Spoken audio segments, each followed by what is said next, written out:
Ladies and gentlemen, welcome back to the Figures of Sport podcast, episode 82. Guys, we've got a good episode for you guys. And let me just start off by saying you guys are going to notice that we're going to be doing things a little bit differently. So I'm going to welcome you guys again to the Figures of Sport podcast. Like I said, we're going to do things a little bit differently this week. We're switching up some of the segments.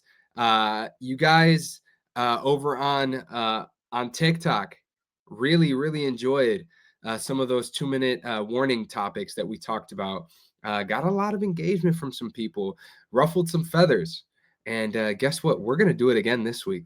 So we are super excited. George will be joining the podcast in a little bit, but you guys already know the drill, man. When it comes to this podcast, guys, we are currently sitting at 76 subscribers on YouTube. Guys, I'm gonna ask you guys one more damn time. Please, pretty please with a cherry on top. Like this video, subscribe to the channel, and share this with 5 of your friends, family members, or coworkers, because it means the world to us that we get to the 100 subscriber mark. Guys, it is so important for us to get to that number because, again, like I've said over the last few weeks, it is a small step for us, but it is a big step for us at the same time.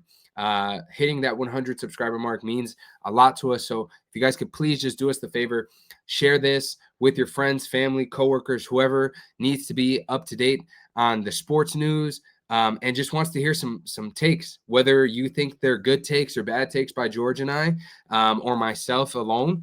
That is entirely up to you. But if you just want to hear something and kind of and think about things maybe a little bit differently, make sure you guys like, subscribe, and follow us on other platforms like Instagram, like TikTok, at Figures of Sport. Guys, without further ado, let's jump into episode 82 of the podcast.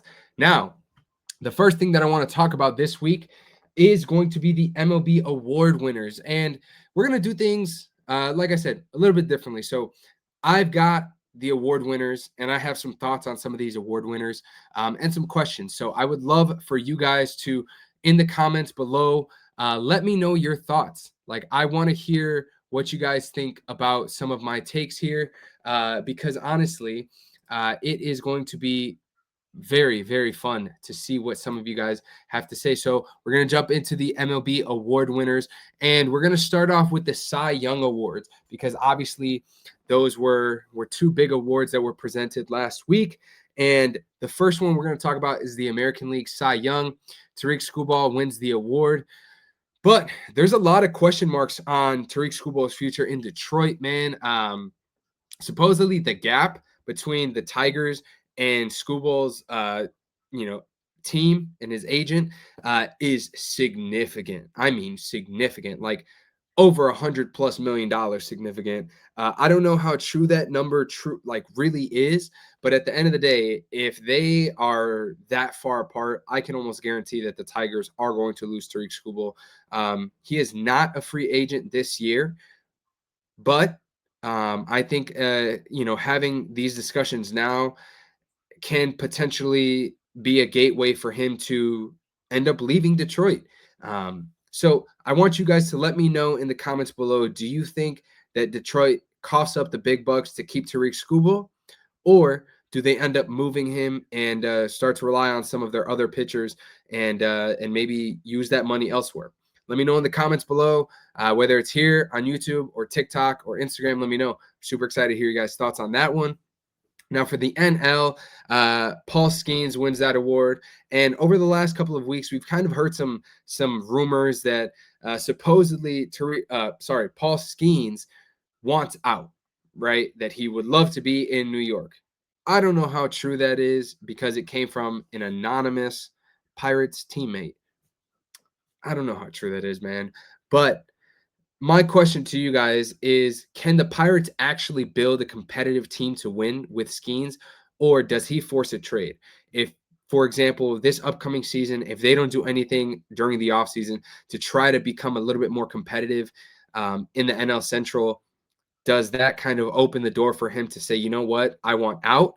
He doesn't really seem like a guy that would force a trade, but I think if you're this young and you're dominating the MLB at this point, I think you want to win. And there's no point in staying in a place where you're just kind of hopeless at this point, right? So I think some things got to shake in Pittsburgh. They have to put together a competitive team at this point. I mean, they just cannot continue to put up what we're seeing right now. I mean, consistently over the last few seasons, they're finishing at the bottom of the NL Central and just not looking super competitive. So I think some things got to shake out, or Skeens could be on his way out. But let me know what you guys think. Can the Pirates truly build a competitive team to at least make things a little bit more interesting in the NL Central? Or does Skeens force his way out sooner rather than later? Let me know in the comments below. Now we're going to talk about the MVP awards, because this is where I think this is going to get a little bit interesting. So the first one I want to talk about is the National League MVP. Shohei Ohtani wins it again. I believe it is his 4th in 5 years. The only time he didn't win the award was when he was in the American League, and Aaron Judge won the award, which I believe was a season where he hit 60+ home runs, right? So my question to you guys is Ohtani really just going to win the award every year because he's a great player, or is he going to win the award every year because he can pitch and hit at a high level? You know what I'm saying? And this is no knock to Shohei Ohtani at all, but this is going to seem like an award that's just going to be handed to him if he can pitch and hit at this point. Last year, I understand he won the award and didn't pitch, but that is because he had the incredible 50-50 season, right? And it just brings up the question, is that something that is just going to be continuously given to him because of the fact that he can do both things, hit and pitch? Let me know what you guys think. And again, this is no knock to Ohtani at all whatsoever. I just think that maybe some way, somehow, you can't give it to him every year unless he really, truly deserves it. If there's a guy who's more impactful in the National League for their team, they have to win it, I feel like. But speaking of guys that were maybe more impactful and having to win it, we're going to talk about the AL MVP, because Aaron Judge won the award over Cal Raleigh. And I'm going to say that Cal Raleigh was robbed. I know that may be a hot take to some people, but I think he was 100% robbed. Cal Raleigh played Gold Glove defense at the catcher position for the Seattle Mariners. And, Aaron Judge, and this is, again, I'm not trying to discredit some of these guys because they're professional athletes and they're the best in the business at what they do. But Aaron Judge plays right field, which has one of the least impactful defensive metrics or defensive outcomes of a game, right? You don't have to be a great player to play right field. That's for sure. So the defensive impact alone is one of the reasons why I think Cal Raleigh was robbed, right? Let's also remember that the Mariners had the best finish of the franchise since they went to the World Series in the early 2000s, right? They won the division for the first time in many, many years. And on top of that, Cal Raleigh hits over 60 home runs. Switch hitting catcher, playing Gold Glove defense at the catcher position. This is kind of like on the other side from the Ohtani thing. Is Aaron Judge just going to win the award because he has a high batting average and because he hits a lot of home runs? I don't think that necessarily he was the most valuable player in the league. I think the most valuable player was Cal Raleigh. I think if you take Cal Raleigh off that Mariners team, there's no way, there's no shot that they finish first in that division and they make it as far as they did in the playoffs. Early exit for them. Obviously, they had the hopes of making it to the World Series, but they made it a lot farther than the Yankees, right? And I just think that Cal Raleigh was robbed there. So those are my thoughts. But let me know your guys' thoughts in the comments below, because those are just some questions that I have after seeing the award winners from the 2025 MLB season.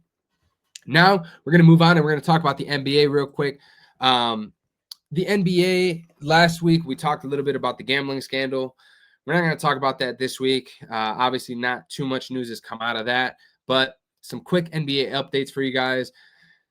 Injuries are piling up in the NBA, man, and it sucks to see so early in the season. I mean, we're barely 15 games in, and you've got stars missing time. Obviously, I think last week Luka was missing some time. Austin Reeves was missing some time. Obviously, you had guys like LeBron James out. Kawhi is always in and out of the lineup, but right now you're dealing with injuries to Victor Wembanyama, John Morant, Stephon Castle, Paul George just came back yesterday, actually, because we're recording this on Tuesday. He came back on Monday playing the LA Clippers, his former team, and 9 points.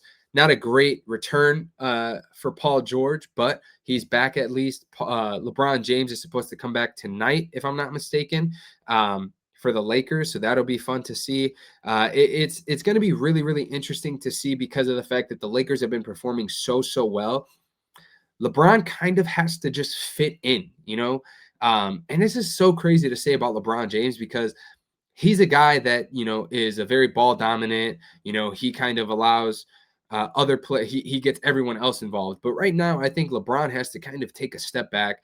Obviously, he's a lot older, right? He's in his age, 41, 42 year. Like, no discredit to LeBron James at all. But I think this is the time where he can take a step back and maybe just give the reins to Luka and Austin Reeves a little bit. Maybe not be the third option, right? But just allow the younger players on the Lakers team to continue what they were doing, not to force his way and do things his way. Obviously, things have been working out really well for the Lakers to start the season. I don't think LeBron James is going to ruin that chemistry. I know that's been an idea that's been thrown around across other media outlets and things like that. It's LeBron James, right? Like, anybody would kill to have LeBron James on their team and making an impact on that team. But I just think that right now, with the way the Lakers are playing, LeBron has to ease himself into that. He cannot force himself into the situation to become this LeBron James that we're all so used to seeing, right? Ball dominant, 25 points, 8 rebounds, 8 assists, that kind of guy. Like, let the game come to him in the flow of things with what Luka Doncic is doing right now with that team. So if that can happen, I think the Lakers are going to be really, really good and really fun to watch.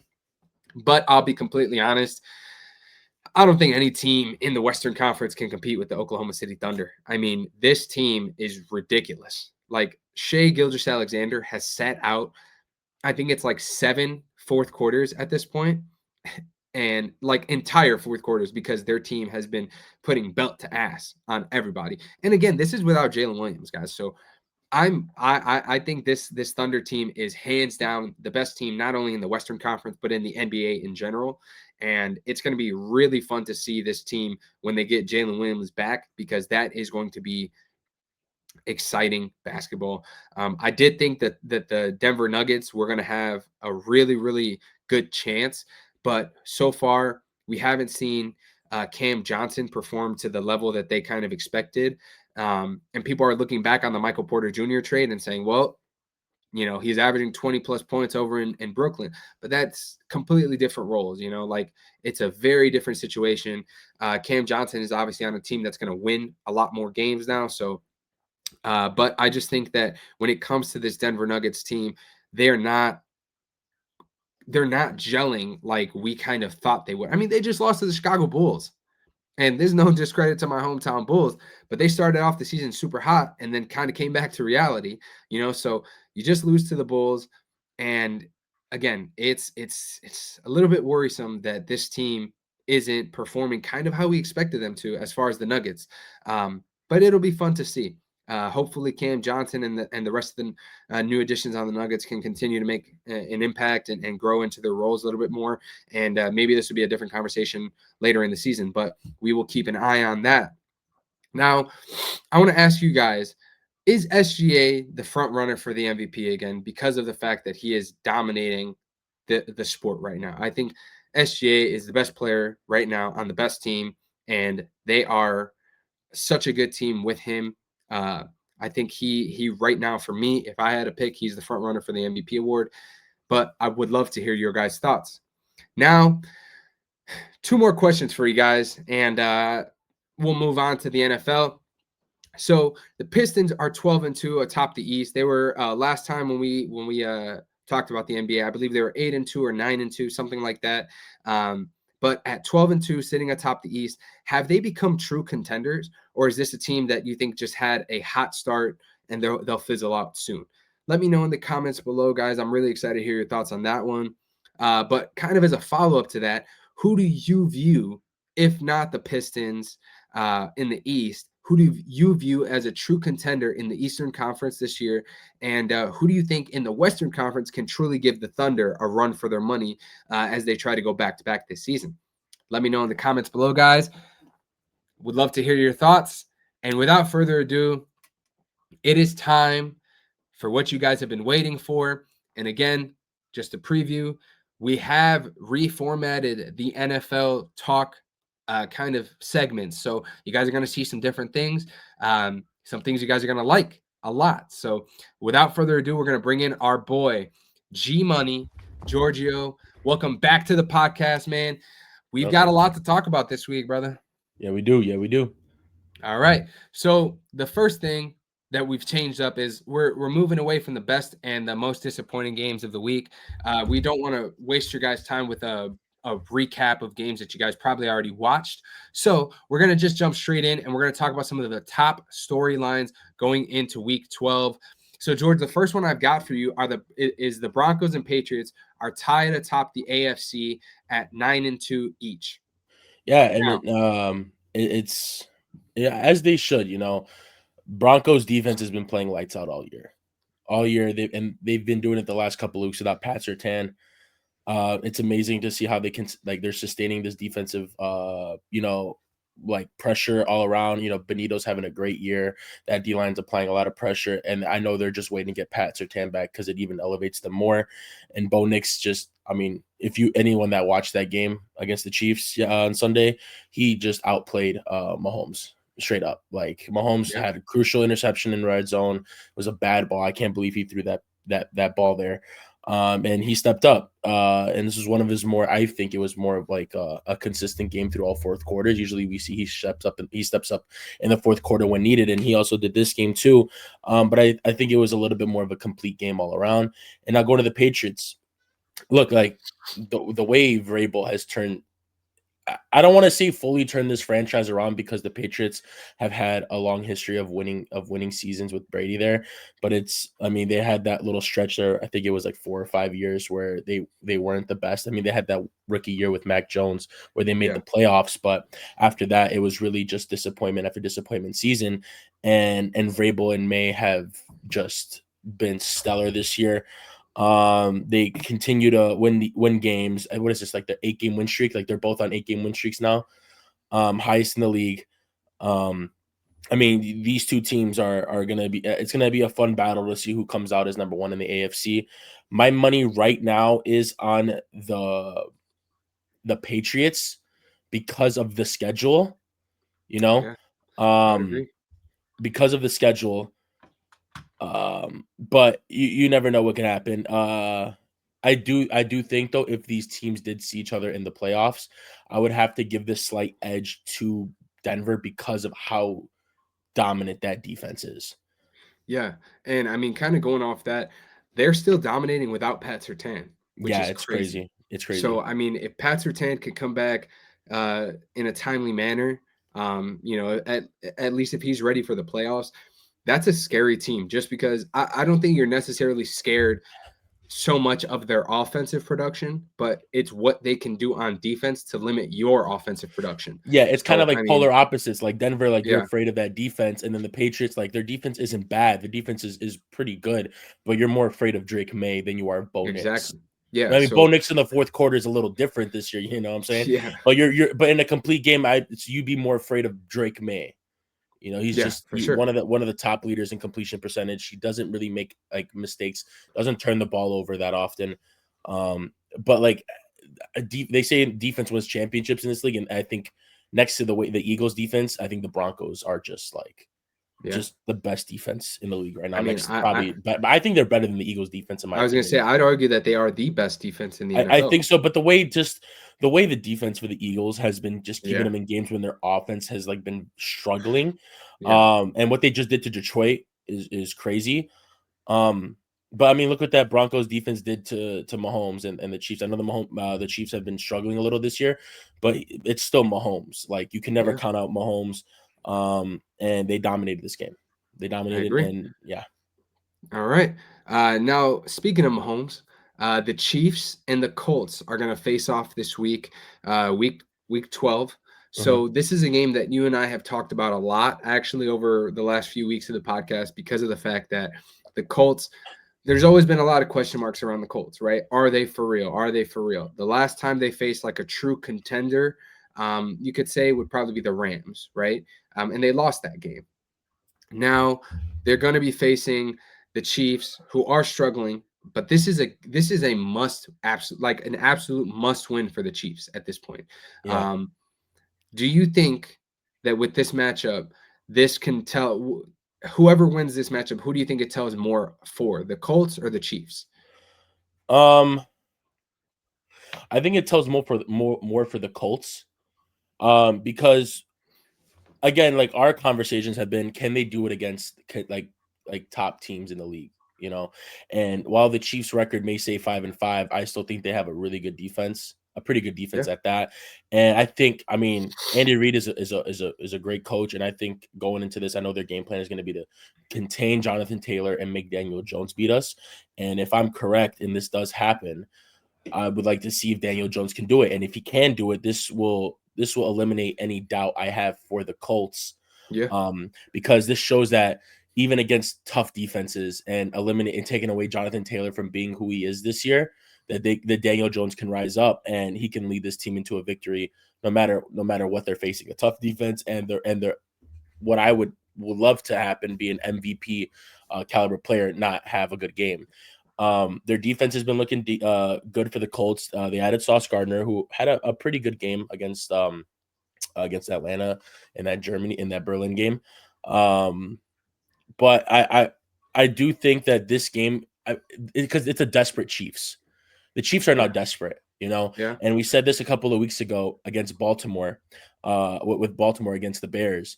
Even though it was Tyler Huntley, at that point the Ravens were desperate because they needed wins in order to stay in the hunt, and it was 1 week until Lamar got back and they ended up getting the win. And now look at that, they're riding like a 3-game win streak or something like that. So a yeah, desperate team can be very dangerous in this yeah. I league, agree. and Especially especially when it, yeah, this is the go ahead. most desperate that we've seen The a Chiefs. Patrick Mahomes led Chiefs team. In 7 or 8 years, I believe. Like Yeah, this would probably be the first time we haven't seen them win the division in yeah. since he's been in the league almost. Yes, I think since what his first full At, le- season was at what least his 2018, something like that. yeah, I think his first full season. So it's going to be a very good matchup. I think. Who's the home team for this? Let If me it's the see. Chiefs, then it's gonna make my impression on the Colts even higher, because to go into Arrowhead It and, is in Arrowhead. Yes. if the Colts pull out this win, um, I will be riding high on the Colts in the AFC along with the Broncos and the Patriots. All right. Cool. All right. Now, the next one is that the Jaguars stay alive in the playoff hunt after a dominant win against the Chargers. So, I mean, we'll talk about that a little bit more, but that's just one of the main things that I wanted to highlight. But what are your quick thoughts on this one? I thought it was a great win for the Jaguars. You know, I saw they were talking some smack online on Twitter about the last time they matched up, that comeback, you know, that they made in the playoffs against Justin Herbert. I think now Trevor Lawrence is 3-0 against Justin Herbert, if I'm not mistaken. Um, the Chargers O line is just terrible. But that doesn't excuse the performance that Justin Herbert had, because even he had the same O line the week before against the Steelers, and he played great, I thought.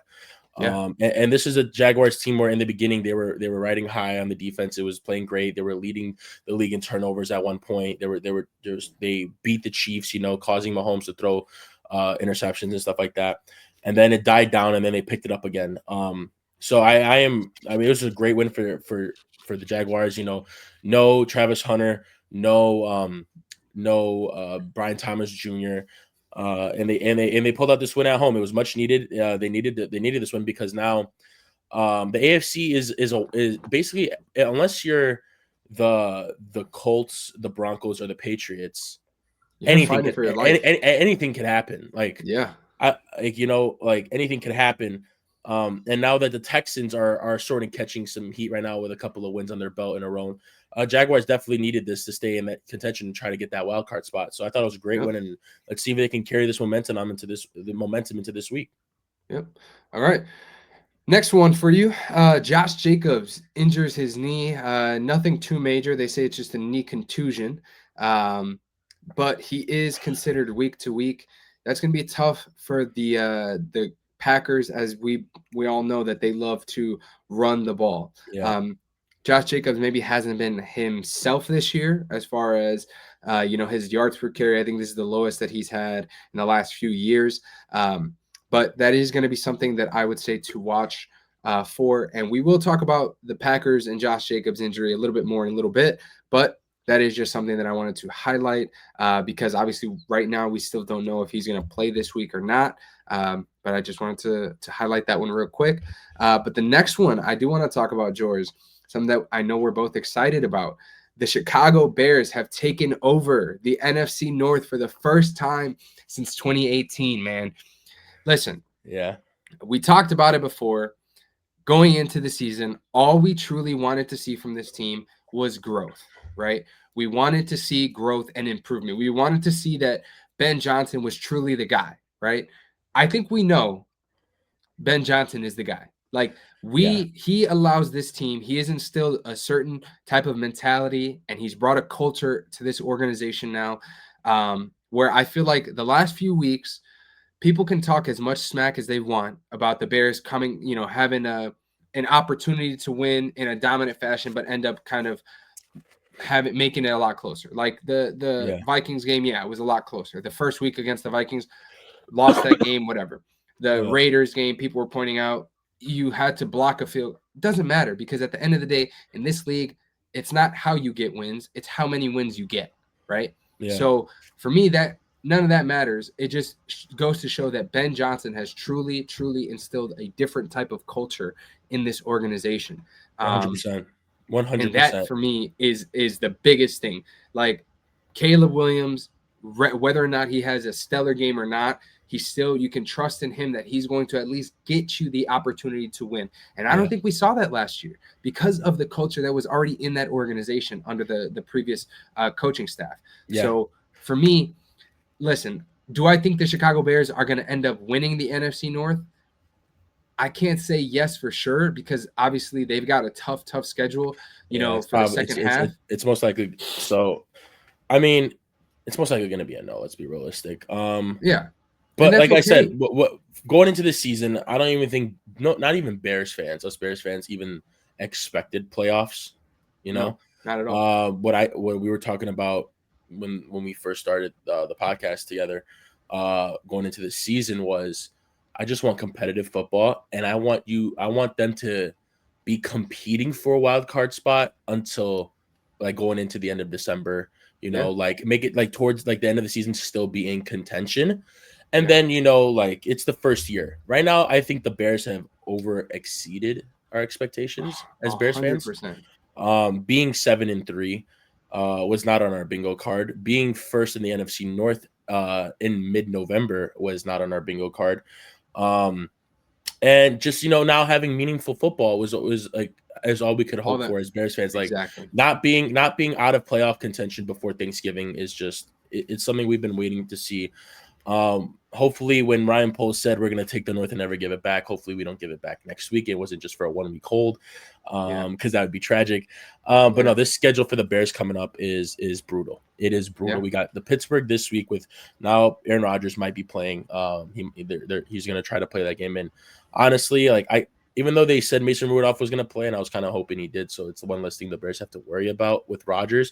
It means more to Rodgers too. Like like even though he hasn't been playing the greatest this season, a 41-year-old Aaron Rodgers, even with a fractured wrist, is still going to have some juice.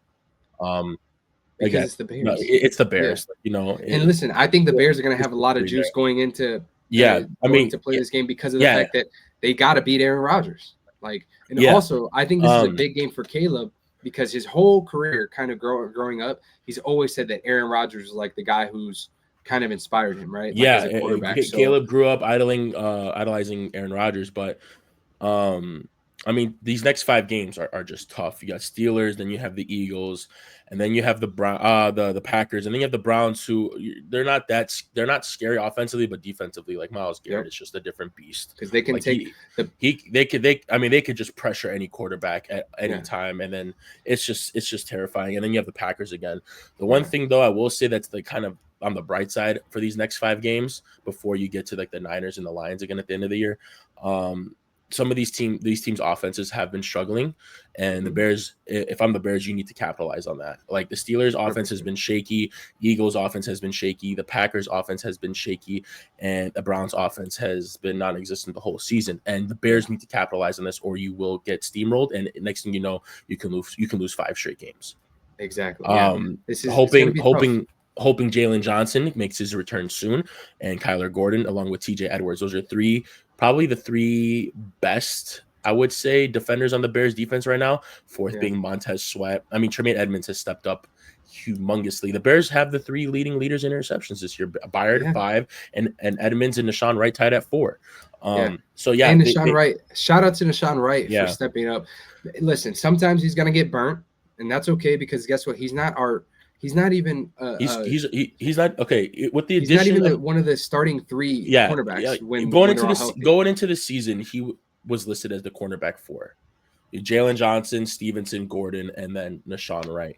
And then midway through the season, if everyone gets healthy, with that addition, we got CJ Gardner-Johnson. Now he's going as the cornerback 5. So the fact that he was a 4th, 5th DB listed on the roster, and now is tied for 2nd with the interceptions. Yeah, the Bears give up a lot of yards. That's just what they do. We can't generate pressure up front, and you can't have DBs cover that long. They're not going to be able to cover a receiver for like 4 to 5 seconds. It's just not going to happen. It's going to break. It's going to break. But he's done a stand-up job. He's done a good job up to this point. The Bears, they run the ball very well. We're still the 2nd best rushing team, and I think we still lead the NFL in explosive plays per game or something like that. I think I saw. So they got to take advantage. We got tough defenses coming up, but the offenses are not to the expectations of where the team wants them to be. For like these teams coming up, we got to win. And if you win this week, 8-3, if you can find a way within these next 5-7 games to get 3 wins, Bears can have playoff hopes. At 10 I think with 10 wins you can make the playoffs. I think so too. They should be able to make the playoffs with 10 wins. Gotta keep grinding. Gotta see a complete game from the Bears. Gotta see a complete 4 quarters. And they said in the post game locker room speech, like, there's still stuff we got to tighten up. Is that something we want to hear this way into a season? No, but it's also a first year that we're seeing all the pieces that was brought this offseason put together with a coach and a quarterback, and everything going like that. We've been out our best cornerback and a Pro Bowler in Jalen Johnson. He's played half a game. Yeah. We need him back. Edwards, one of our best run defending linebackers. I mean, and without him, they've been. I think Bears have been excellent stopping the run so far after the bye. Got to pick it up. I love the usage out of Luther Burden. We saw more of him in that game against Minnesota. Colson Loveland, Komet got a lot more usage. I need receivers to stop dropping balls. DJ Moore needs to stop dropping balls. Rome has been suffering with drop syndrome throughout the season. Luther Burden had a drop. But no, we got to keep it up, keep playing at a high level, got tough defenses, and just keep fighting. And also, shout out to Devin Duvernay. Man.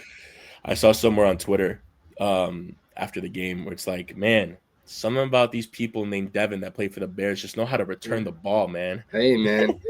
Hey, honestly, it's funny because Devin Duvernay hasn't had any good returns all season. It's really hasn't been any good returns. It's always been to the 20 or the 30. Yeah. And then the one that we finally needed a good return, he got us 57-yard return. So shout out to him for stepping up when we needed him to. Shout out to him. Yeah, shout out to him. Let's go on to all right. Now, the last storyline we have heading into Week 12, I guess it's more of a question for you, but we saw that J.J. McCarthy struggled, right? He kind of came back a little bit in the fourth quarter and started to show better signs. But realistically, the question here is, did the Minnesota Vikings make a mistake by letting Sam Darnold and Daniel Jones walk this past offseason? Putting all of their faith into Okay. 9. Yeah, I think they did, but I'm also gonna give McCarthy the benefit of the doubt, right? It's technically his rookie year, technically, right? He Yeah. didn't play all last year with that injury. It's only 5 or 6 games in now. Um, do the Vikings think that McCarthy is where he's playing right now is where he should be playing at in their minds? No, obviously not. Um, you can see the frustrations with Jefferson on the sideline. But I'm not gonna lie, if you watch that game, a lot of those receivers didn't do McCarthy any favor either. Like Addison had a couple of drops. JJ, I think the ball was a little high in the middle of the field. That one play to JJ, I think there was 3 defenders around him, but Justin Jefferson usually catches that ball. I know it was a high ball around 3 defenders, but he usually catches that ball. So I'm going to give McCarthy the benefit of the doubt on that one, even though it was a high throw, because it is Justin Jefferson. And Hawkinson had a couple drops. Aaron Jones had 2, had a couple drops. So yeah, I'm going to give him benefit of the doubt because it's only been like a handful of games. But looking at what Darnold and Jones have been doing this year and what how they're playing, you can't deny that there's not some wonder there. If why did we get rid of them? You know what I'm saying? You can't deny that there's some thought at least about it. Even though Darnold had a bad game against the Rams, right? He threw 4 interceptions, but they only lost by 2 that game. If you think about it, right? And he could have won. I mean, it was a 60-yard field goal. He got him down there to make a 60-yard field goal. It's a little far, 60 yards is not an easy thing. But he still got him as far enough to try a field goal attempt. I'm gonna give another at least another year with McCarthy. Until I fully make my. Do I think he's playing bad? Absolutely, I think he's playing bad. But I mean, it's only been 5 games. I mean, yeah. You needed a veteran quarterback in that room to kind of guide JJ. I mean, look what Daniel Jones did. Daniel Jones sat whenever he got picked up by the Vikings throughout the season, he sat behind Darnold and learned from Kevin O'Connell and Darnold, and then now look what he's been able to do in the Colts. So in my mind, it's like, did JJ learn anything sitting that whole year? Like, did he learn? Did he learn anything? Yeah. Or was he just rehabbing the whole time? Yeah. Exactly. I don't know what it is. And Carson Wentz, shout out to Carson Wentz when McCarthy was injured, he put his life on the line for the Vikings. Like literally, he played until his shoulder was about to fall off his body. Like he literally played until he couldn't. Even in that game against the Chargers, like you could tell like he couldn't lift his left arm, and he still found a way to finish that game because you had to. Yeah. So he stepped up big. And there's a veteran quarterback there to kind of help McCarthy, but I don't see growth yet. In the last drives of each game, he's like phenomenal. But what about the other 8 to 9 drives in the game that you have? So yeah, I want to give it another year, a full year, with JJ McCarthy. So after the end of next year, I can have a full judgment and assessment on McCarthy on whether it was the right pick or if it was the wrong idea to let Darnold and Jones go. Okay. All right. Now we're going to move in real quick. So usually you guys know that this is the time where we talk about the predictions for the upcoming week, right? But we're going to throw a little curveball. So I know George brought it up last week to kind of give an update on the results of our predictions, right? So next week I'll have a full picture of our overall picks through the first 12 weeks, right? But right now, I do have the results from week 11, right? So there was 15 games in week 11, and George and I wanted to have a friendly competition about who can make the most right picks, right? So this past week for week 11, I went 12-3 with my picks, with my only incorrect picks being the Seahawks. It was the Seahawks.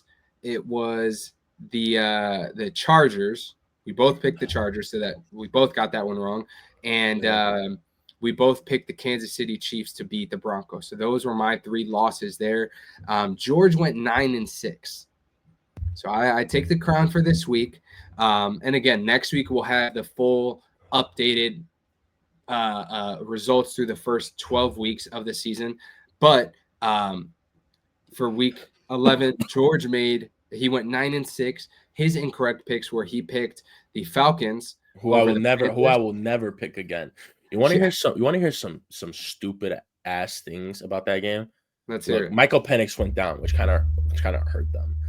But you were at home against Carolina, and I'm not discrediting Bryce Young. I think he's been playing good, decent to good this year so far, right?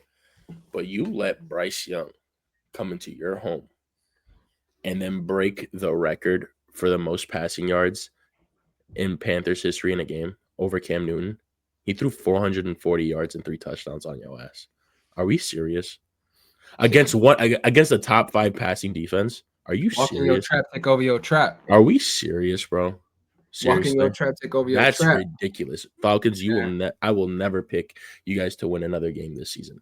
Mainly because Michael Penix is out for the year. So I'm sorry for your loss. Hopefully he comes back next year and does better. But I ain't trusting Kirk Cousins in this team. Like, they have nothing to play for anymore. And you don't even have a first round pick. Yeah. Honestly, you might have something to play. Maybe you win a lot more games this year, and then that pick doesn't seem so bad anymore. You know, it's further down the line for the Rams, because right now it's sitting at 8, I think, right now. Oof. Like, you gave up that first round pick to go get James Pierce Jr. I think that's his name. So now the Rams, who are sitting at 8-2 right now, have a top 10 pick. That's ridiculous. Yeah. But no, I probably won't pick your ass to win any more games this year.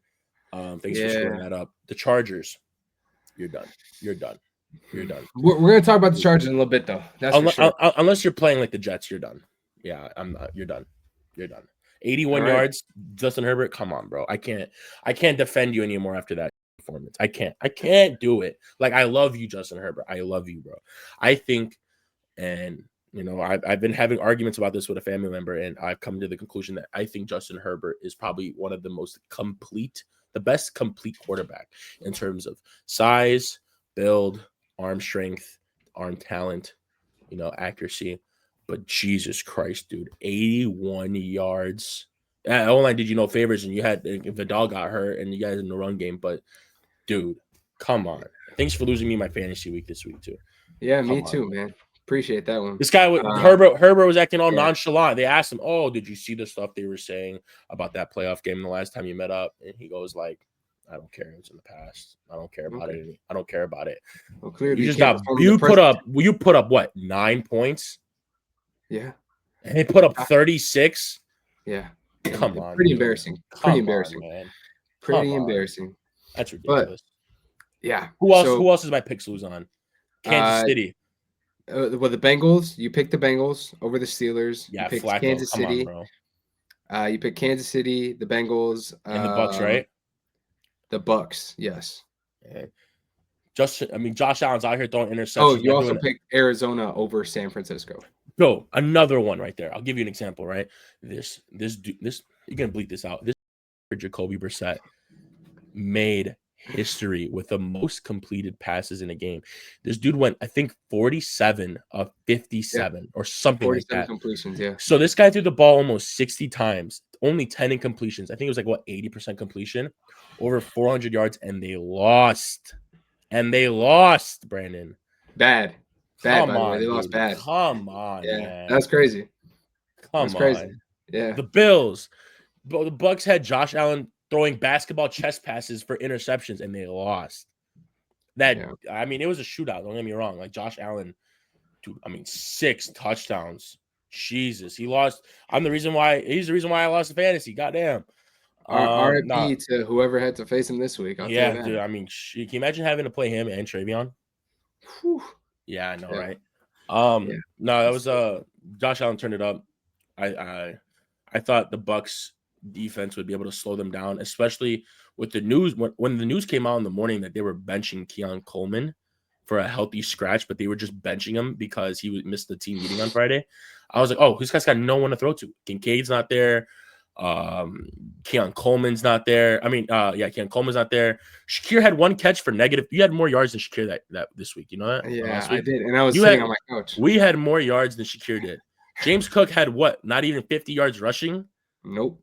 But Josh Allen willed that team, dude. Oh my god, it's ridiculous. Hey, And you tell me you didn't think Tyrell Shavers was gonna go off? Come on. Yeah, come on, dude. Come on. And like the moment I put Egbuka and Tez Johnson on a slip, I got 23 yards out of I think it was 23 yards out of Egbuka that week. No, last week he had 40. This past week he had 40. Well, I had him for 70. No, I had him for 70 against the Bills defense. Yeah. And then Tez Johnson did nothing for me. But what are you gonna do? Yeah. The NFL has been so weird this year. It really has been. But speaking of predictions, George, we're gonna move on. And you know how we do it. Week 12 predictions. Let's get right to it. Thursday night football, you got the Bills and the Texans. Without CJ Stroud, give me the Bills. Give me the Bills. All right. I don't know, man. That defense is tough, though. It is tough. It is but you tough, only put up 13 points against the Titans. Yeah, that's true. No, I mean, I'll take the Bills, I guess. The Bills need to keep winning, so I'll take the Bills. All right. Yeah. Ravens and Jets. Ravens. Steelers and Bears. Give me the Bears. Yeah, I'll take the Bears. Bengals and Patriots. Give me the Patriots. Yeah, Patriots. Giants and Lions. Give me the Lions. Give me the Lions. Please, Jameis. I need you to. Dude, they were almost going to win that game against the Packers. And then everyone was wondering, when is it going to happen? When is it going to happen? And then in the most crucial drive, Winston throws the pick. I was, man. It's always bound to happen, man. I think Jackson Dart might be back for this game, though. We'll see. Oh, please, then, Jackson. Please. We'll see. Green Bay and Minnesota. Hate to say it, but give me Green Bay. Take Green. I'll take Minnesota. I don't know why, but the Vikings have just been playing pretty good against the divisional opponents. Like, they played good against us both times. They beat the Lions. I'm gonna take the Vikings just because as Bears need the Packers to lose. Yeah, that's true. And Josh Jacobs probably won't play this game. Yeah. But I mean, and the Packers offensive line has been a little shaky. Brian Flores' defense might be they blitzed Caleb 78% of the dropbacks. Do you know how insane that is? 78% of the time Flores was blitzing. That's crazy.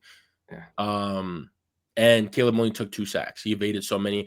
I don't think Jordan Love has the escapability of Caleb. Not to glaze or anything like that, because I mean, Caleb's my quarterback, and the Packers I hate. But I mean, let's be real. He doesn't have the escapability of Caleb does. I would agree. But I mean, the Packers, I realistically, I think are going to win this, but I'm going to take the Vikings because we need the Packers to lose this week in order for us to stay higher up. All right. Chiefs and Colts. I'll say Chiefs because of desperation, but man, I would love for the Colts to win this game and show me that Daniel Jones. Sorry for stuttering. Daniel Jones can like win this game without Jonathan Taylor rushing for 200 yards and 3 touchdowns. All right, I'm gonna say the same thing. I'm gonna say the Chiefs, but I would love to see the Colts win this in spite of maybe a lesser than expected JT performance. All right. Hopefully he kills them. I will, because I want him to win the MVP. Any chance he can get to do some more crazy stuff, do it. But we've never seen teams that are desperate are scary, and we've never and the Chiefs have always been a scary team. So we've never seen them be desperate before. So this might be something, and it's at home. Yeah, I'll ride it with the Chiefs, but man, I really want the Colts to win this game. Yeah, same here. Seahawks and Titans. Give me the Seahawks. Seahawks. Jaguars and Cardinals. This is tough. I'm going to say, give me the Cardinals.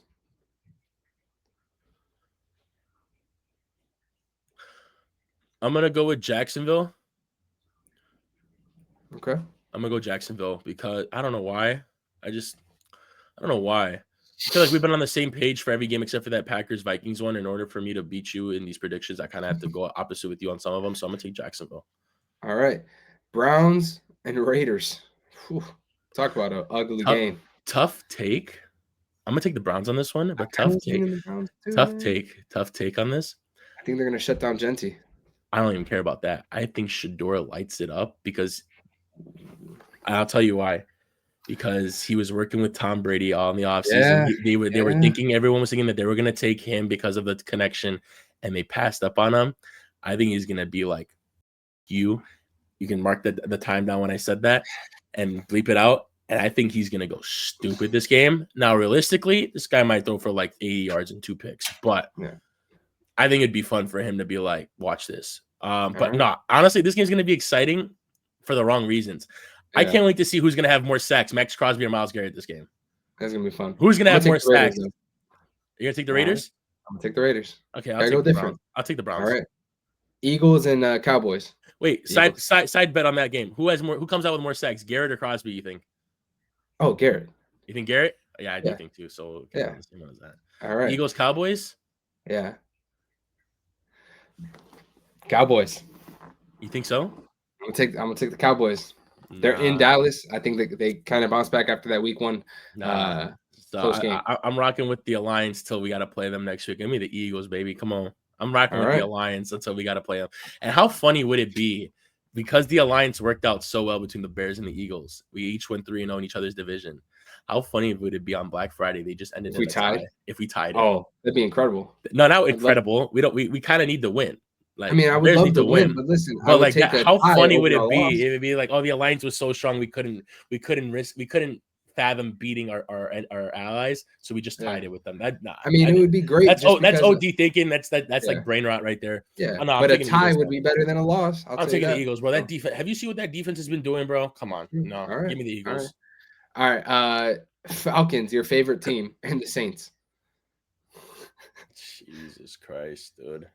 Flip a coin, bro, at this point for this one. I guess I'll say the Falcons just because they have the better. I mean, they got Bijan, so I'm gonna just go with the Falcons. Feed Bijan; he should be able to have a good game. So I'm gonna say Falcons. I'll take the Saints then. All right. Sunday Night Football: the Bucks and the Rams. Give me the Rams. Rams.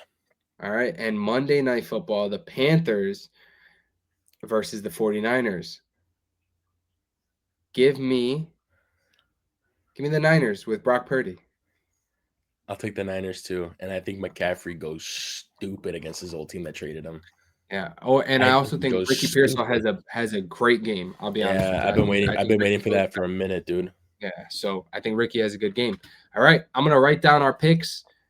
Come Monday night, I will finalize our scores, and we will talk about it on the pod on Tuesday. Perfect. Now, we're going to do something a little bit different. This is one of the new segments that we're adding to this, which we'll talk about as the playoff picture kind of changes. We're going to introduce to you guys the current playoff outlook segment. So this is where we're going to talk. We're not going to spend too much time on it, but we're going to talk a little bit about how things are shaking out, and we're kind of going to make some predictions based off the current playoff outlook. So I'm going to put that graphic up right here. So in the AFC, we've got the Broncos as the 1 seed, and they are going to the Broncos and the Patriots will receive the first round buys. How's that possible? The Broncos and the Eagles receive the first round. Oh, yeah, you're right. Sorry. The Broncos and the Eagles will receive the first round buys, and then the second team, which is the Patriots right now, the way they're seated, they will face off against the Jaguars. The Bills will face off against the Steelers. The Colts will face off against the Chargers. So off the AFC side, in that first round, who would you have? First off, starting with the Patriots and the Jaguars. I'm going to go Patriots there. Patriots. Steelers and Bills. Give me the Bills. Bills. And then lastly, the Colts and the Chargers. With what we've been seeing from the Chargers and that line, give me the Colts. Colts. All right. Now, if we're going to go based off of that, it would be the Broncos versus the Bills in the second round, the divisional round, and then the Patriots and the Colts in the second round. I'm going to go with the Broncos in that divisional matchup, just because that defense is ridiculous. Yeah, Broncos. And I think it's revenge time. Last time they played in the playoffs, Josh Allen put a spanking on that team, and he kind of showed them who was boss.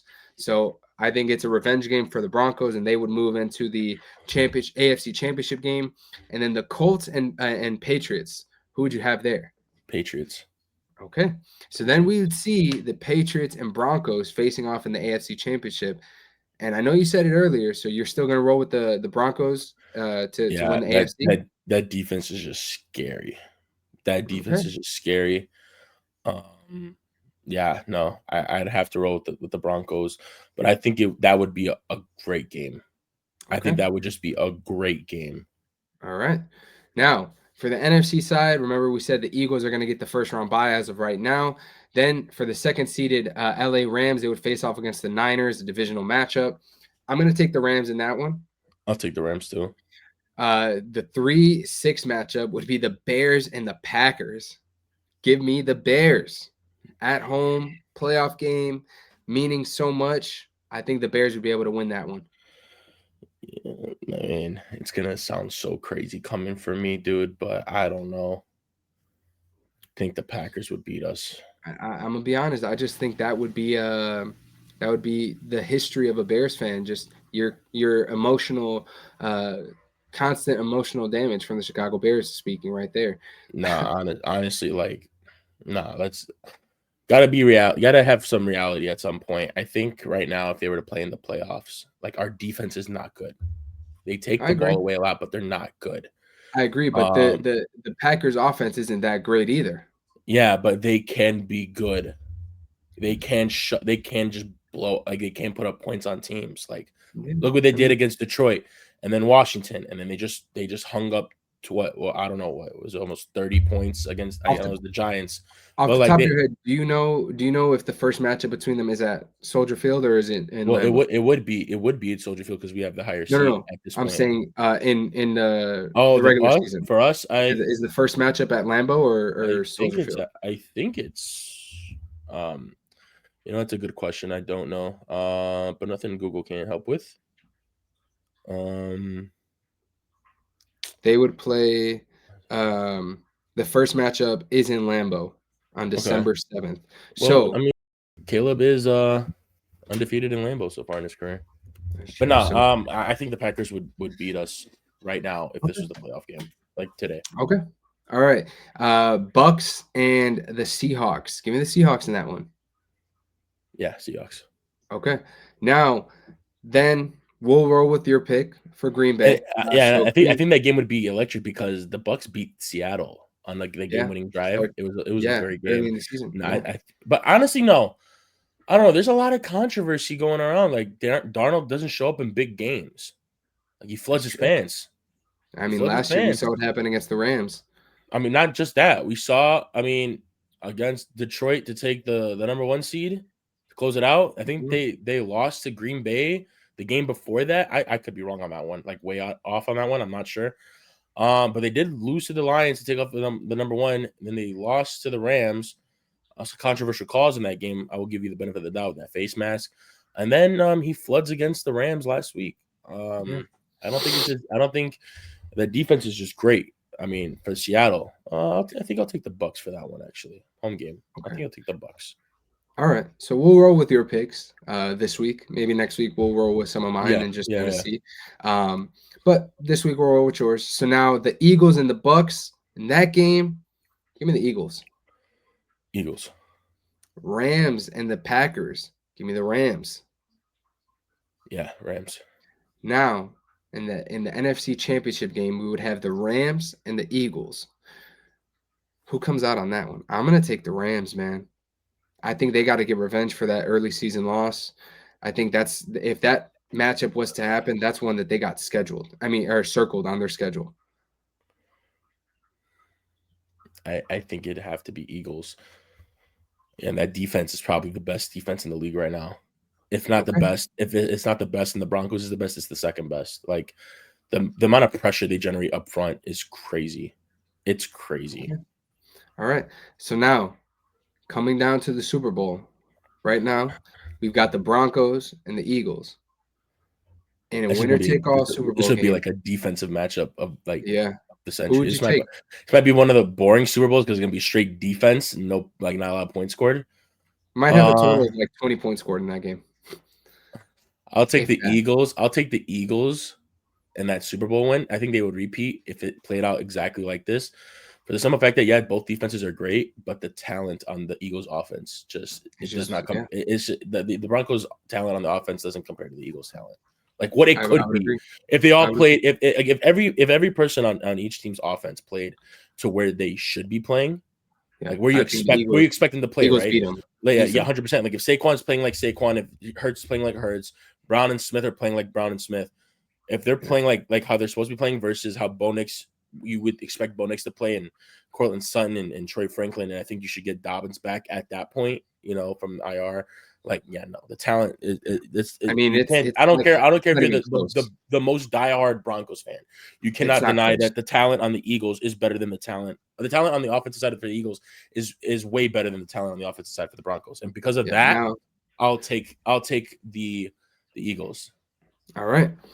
That was I like that. All right, Yeah. cool. Now, Again, one win or one loss from any of these teams, we'll have a whole new playoff picture next week. yeah, we'll see what it looks like after week 12. Very, very fun. I'm gonna like this segment as we get down to the later weeks of the season. That's for sure. As things get a lot tighter. So now, George, I don't know if you've seen it, right? But I'm sure you have. Some of our videos on TikTok, we're getting a lot of little responses, right? Yeah. People were a little upset about our take on the Patriots It's last okay. week during the 2-minute warning. Everyone's That's entitled fine. to their own You're opinion. entitled to your own opinion. And the fact that my we love opinion can get some of you guys engaged in our content to spark some conversations, that's all that matters. That's all I we'll care take about. that. Hey, Even if my take is so controversial that it makes you wonder if, like, why are we even listening to this video or this podcast? Yeah. That's fine. As long as you're you're engaging a little bit in our segment. Someone commented on one of the videos. They said that they need to make podcast equipment more expensive.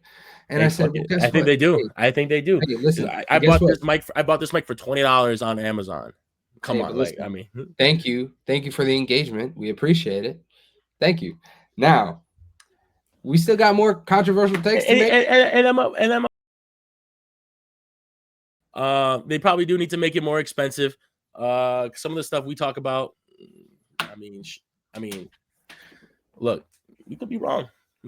Hey, but this is listen. just what I'm watching. I trust my eyes to tell me, to give me the opinions that I have for certain teams and players. So I'm gonna go with that. I'm not just gonna look at the stat sheet and determine if someone's a good player or not. You can have a game. Someone could have a game and you look at the stat sheet where they completed 21 of 21 for 195 yards and 2 touchdowns, right? And you can be like, wow, what a game he had, right? Didn't miss a throw, 2 touchdowns, almost 200 yards. Insane. Go watch that game. Dude hasn't thrown the ball 3 yards past the line of scrimmage. Then it's like, okay, well, what did he really do? You know what I'm saying? I trust my eyes. Yeah. That's the problem with some people. You box score watch. Yeah. And we don't really do that here. We like to. We box score watch sometimes. Everyone does. Here's the thing. We talk about box scores, but at the end of the day, our opinions are based on the. We talk about box scores, but what I feel and what I think about certain situations and players and teams, that's just from watching them. Yes, that's the difference. We don't just strictly see stats, and then say, "Oh, this is my opinion." We simply watch games, take an educated opinion on what we're watching, and then we give that opinion. So, listen, we appreciate you guys. If you don't agree, listen, let us know in the comments because, hey, we'd love to. We'll talk to you guys, and sometimes maybe you guys are only watching a clip and you're not getting our full thoughts. So, you know what that means? And who knows? You got to click the link and watch the full video. And maybe we keep getting some more engagement. If we get some more engagement and we see someone with some very good takes that counter, maybe we invite them on. We can have a live discussion about and hear what you guys really want to say. You know, but that won't happen if you guys stop engaging. If you guys keep engaging and commenting and give us your takes, then we can obviously make that happen. So, to what he said, make sure when you guys are hearing this, you let us know in the comments what your thoughts are. Now, without further ado, we're going to jump right into the 2-minute warning. And I got a banger for you on the first one. Let me get the timer set up.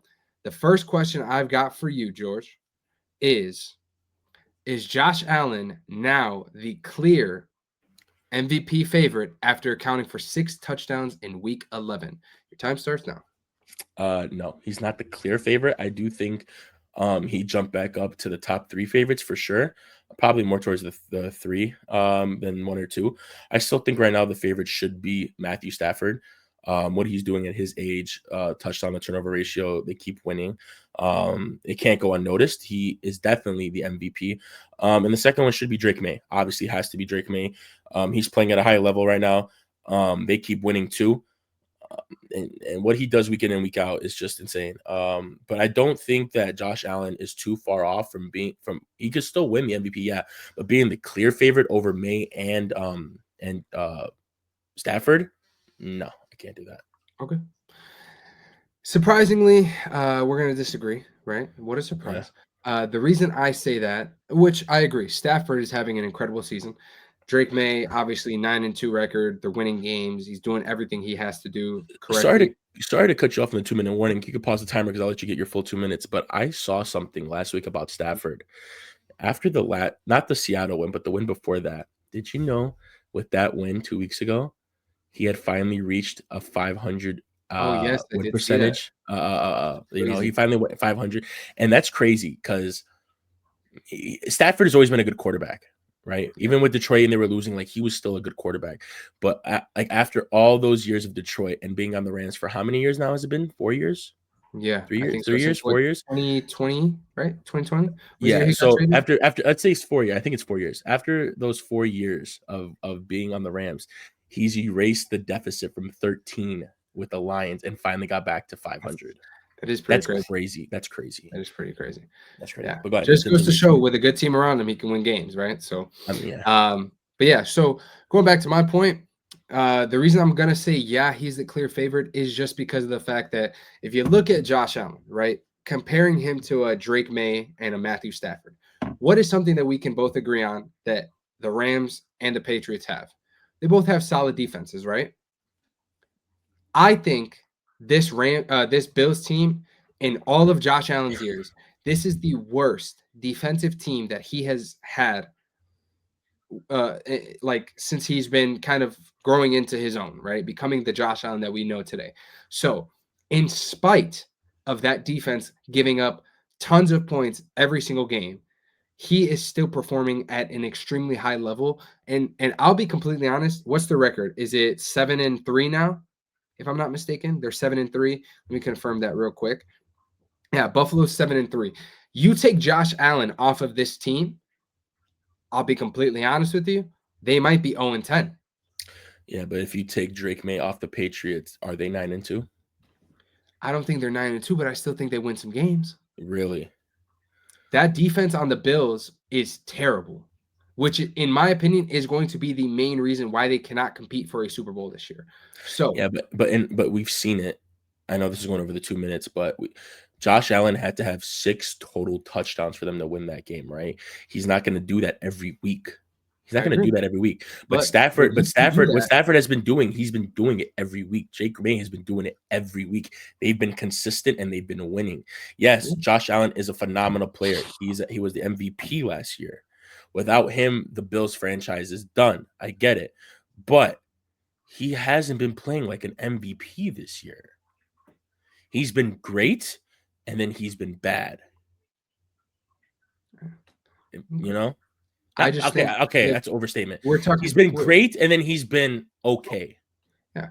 You know? I mean, again, I just think when you're talking most valuable player, it's when you take a player off that team and you put someone else there, are they going to be able to win those games like that other player can? I think if you replace a Matthew Stafford, listen, Matthew Stafford has a good defense. Okay. He has Puka Nacua on one side, he got Devontae Adams on the other, and then he got Kyron Williams, right? Okay. You've got options on offense. You put another quarterback there, maybe they're not 9-2 or 8-2, I believe. Okay. But they're still going to win games. Drake May, if you put, for example, if you have Mac Jones, who was the starter for San Fran when Purdy was out this year, and you put him on this team with a new line, with some of the new weapons they've got and that good defense, maybe they're not 9-2, but they're definitely going to have over 5 or 6 wins. I'll tell you that. Okay. So now, if you take Josh Allen off, you know, all right, let's switch Allen and Stafford. Right, you put Allen on the Rams. Are the Rams still the number 2 seed in the NFC like that, or in sole possession of NFC West number 1? I think so. Okay, now put Stafford on the Bills. Is Stafford still 7-3? No, you don't I think don't that? think so. No, not with that defense and not with those. There's no receivers on that team. There's no receivers on that. Okay, Stafford didn't have many good receivers in Detroit. You're right, but again, they didn't win games in Detroit. Now, think about it. Since he's been with the Rams, He's had the luxury of having Puka Nacua and Cooper Kupp for the last 4 or 5 years. And now he has Devontae.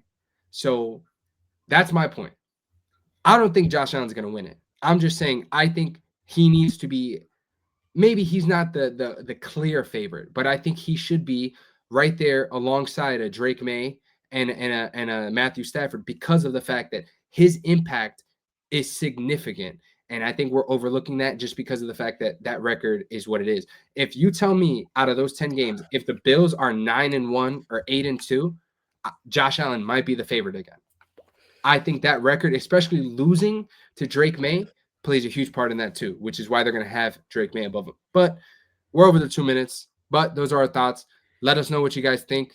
Who do you guys have as the favorite for the MVP award? If it's not Josh Allen, maybe it's not Drake May, maybe it's not Matthew Stafford, maybe you're like Jonathan George, Taylor. Maybe it's Jonathan Taylor. Let us know in the comments below, guys. Would love to hear your guys' thoughts on that. Okay, I would love Jonathan Taylor with MVP, but if I had to bet money, like I said last week, if I had to bet money, I would put money on Stafford or realistically, it's not going to be JT because it's a QB award, basically. But I think the NFL needs to come out and just say that it's the QB award. That's they have to do that. Yeah. But we'll move to the next question now. So let me get your timer ready, George. Does Brock Purdy's comeback make the 49ers legitimate playoff contenders again? Your time starts now. I'm going to say no. I know he had a great game against Arizona. I want to see him do it against a better opponent.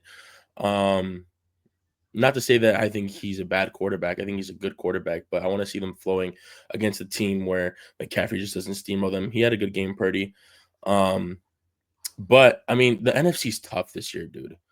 Like, Eagles, Seattle, the Rams, the Lions, Tampa, Packers, the Bears right now are 7-3. Like, besides the 4 division winners, and the Niners aren't going to win that division, it's going to be either Seattle or the Rams, right? So you have the Eagles with one spot, Tampa or the Panthers. The Panthers are right there too. They're 1 game behind, taking the division against the Bucs, I believe. Yeah, I think it's 1 game. So the Eagles are going to take that their division. Either the Rams or the Seahawks, so that's 2 spots right there. Between the Panthers or the Bucs, that's right there. And either the Detroit Bears or the Packers are going to take theirs. So that's 4 spots. So now you got 2 more spots. Let's say the Lions don't win the division, right? It's the Packers or the Bears, right? The Lions are going to make the playoffs without a doubt. So that's now you have 5 spots. You have 2 spots to work with. So now you got to beat out either Seattle or the Rams. You got to beat out the Bears or the Packers. I mean, the Packers or the Packers, and then the Panthers who are playing right now. Yeah. So it's going to be tough. It's going to be tough. If this was the AFC, yeah, they're playoff contenders, no doubt, because it's not as tough as the NFC is this year. Usually it's flipped. That's why I'm going to say no for right now until okay, who do they got next on their schedule? Can you tell me? Panthers. But you know what? It's going to be. Yeah, I'm going to say no for right now. I know they have a pretty decent schedule coming up. Like they have a favorable schedule for them, actually, the easiest. But it's just so many good teams right there right now. It's so many good teams in the NFC. So I'm gonna say I agree. Okay. All right.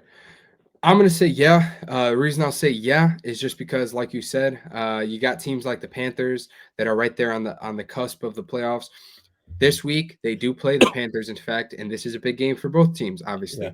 If the Panthers win that game, then not only do they have the edge, but they would both be tied at 7-5, and obviously would have the edge because of the win over the 49ers. So that's a big game for the Niners. Then after that, you've got the Niners that have to play the Browns, which I think is a game that they can absolutely win.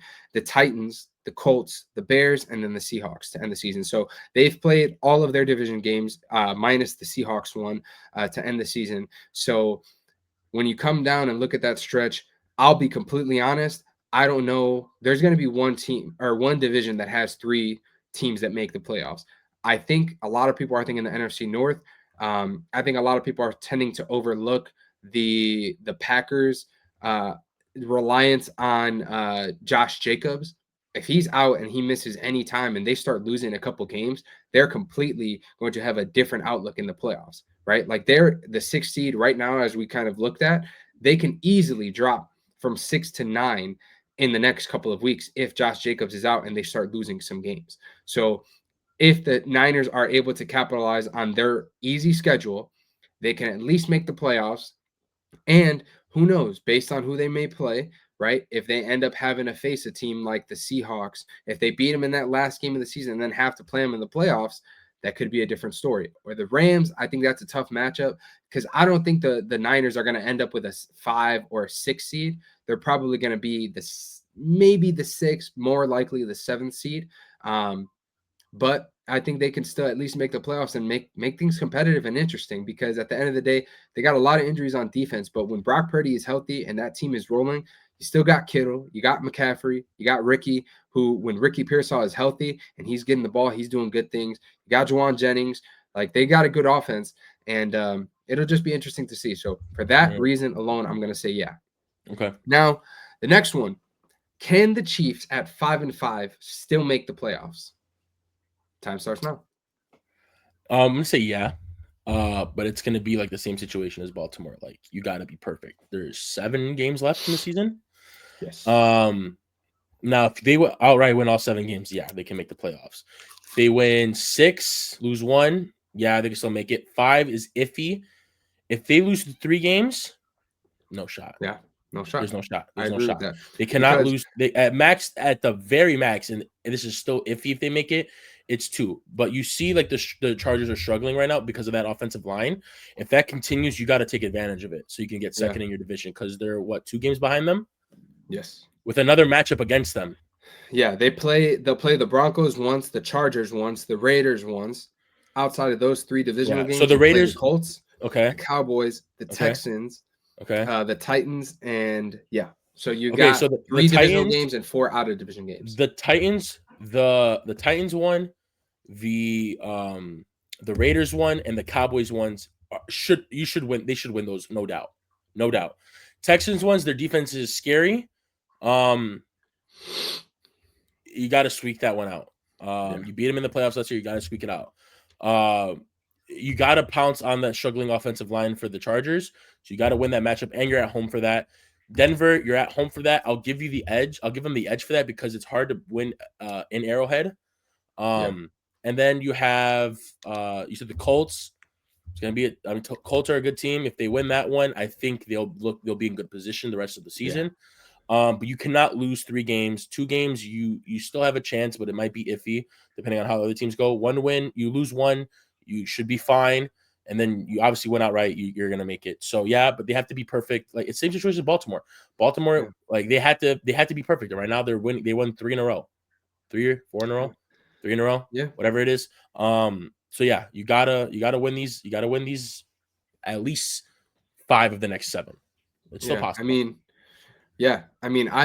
gonna say, as crazy as it sounds, I'm gonna just have to say no because, like you said, man, this AFC is stacked too. Like, I mean, I know we're saying some of these teams with, like, for example, the Niners at 7 wins, yeah, they're gonna make it, but 7 is 2 more wins than 5.